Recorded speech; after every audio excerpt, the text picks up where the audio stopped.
Hello.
தடமாறி போனேனோர் நாளில் இடறி விழுந்தேனே நான் சேற்றில் கரையேற வலுவும் இல்லை பல முறை முயன்றும் வீழ்ந்தேன் வாழ்வை தொலைத்து சாவை தேடினேன்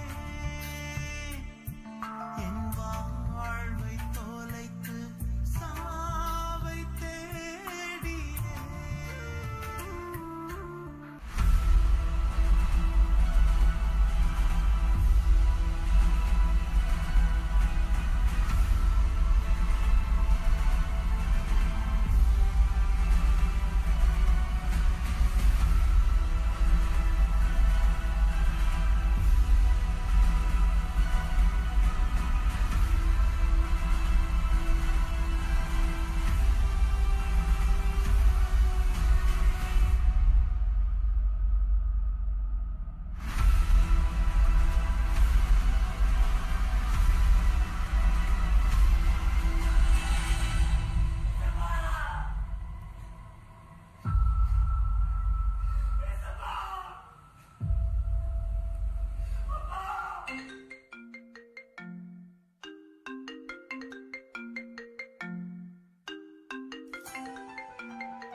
ಏನಾದ್ರೂ ಟಚ್ ಆಗ್ತಾ ಇದೆಯಾ?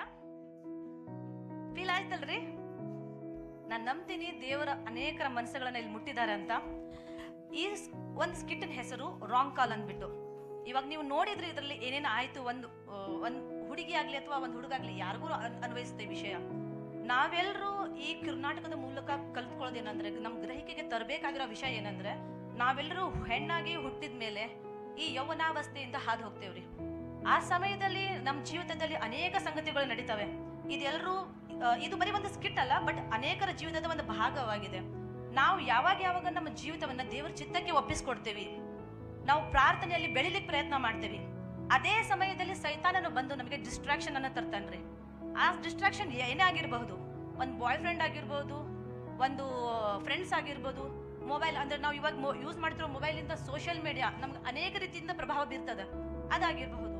ಸೊ ಈ ಡಿಸ್ಟ್ರಾಕ್ಷನ್ಗಳು ನಮ್ಮನ್ನ ದೇವರ ಚಿತ್ತದಿಂದ ಹಿಂದಕ್ಕೆ ಬರೋ ಹಾಗೆ, ಮತ್ತೆ ನಮ್ಮ ಜೀವಿತದಲ್ಲಿ ನಾವು ಯಾವುದೇ ಒಂದು ಡಿಸಿಷನ್ ನಿರ್ಧಾರಗಳನ್ನ ಸರಿಯಾಗಿ ತಗೋಲಿಕ್ಕೆ ಆಗದಂತೆ ನಮ್ಮನ್ನ ಗಲಿಬಿಲಿಗೆ ಒಳಗಾಗಿ ಮಾಡ್ತದೆ.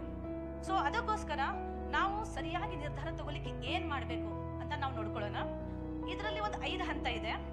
ಪಾಸ್ ಅಂದ್ರೆ ವಿರಾಮ. ಯಾವುದೇ ಒಂದು ಗಲಿಬಿಲಿ ಅಂತಹ ಒಂದು ಸಂಗತಿ ನಮಗೆ ಆವರಿಸ್ಕೊಂಡಾಗ ಆ ಸಮಯದಲ್ಲಿ ನಾವು ಸ್ವಲ್ಪ ಬ್ರೇಕ್ ತಗೋಬೇಕ್ರಿ. ದೇವರಲ್ಲಿ ಕಾದ್ಕೋಬೇಕು. ಗಡಿಬಿಡಿಯಿಂದ ಯಾವುದೇ ಒಂದು ನಿರ್ಧಾರ ತಗೋಬಾರ್ದು. ಎರಡನೇದಾಗಿ ರೀಡ್ ಅಂದ್ರೆ ಓದೋದು. ಹೆಚ್ಚೆಚ್ಚಾಗಿ ದೇವರ ವಾಕ್ಯವನ್ನು